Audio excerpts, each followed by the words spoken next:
বাবিনকে school থেকে নিয়ে আসছি, আস্তে আস্তে দেখি গুল্লুর মা গুল্লুকে খুব মারছে। কি গো বৌদি, মারছো কেন ছেলেটাকে এইভাবে? আরে তুমি জানো না কি কাণ্ডটাই করেছে ছেলেটা।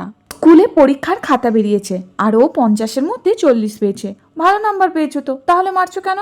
আরে যেদিন পরীক্ষা ছিল তার আগের দিন আমরা বিয়ে বাড়ি গিয়েছিলাম, সেদিন সকালেই ফিরেছি। আর ও এতটাও ভালো নয় যে বিনা প্রিপারেশনে এতটা নাম্বার পেয়ে যাবে। আচ্ছা বেশ, এখন ছাড়ো তো দেখি, আমি ওকে নিয়ে আমার রুমে যাচ্ছি।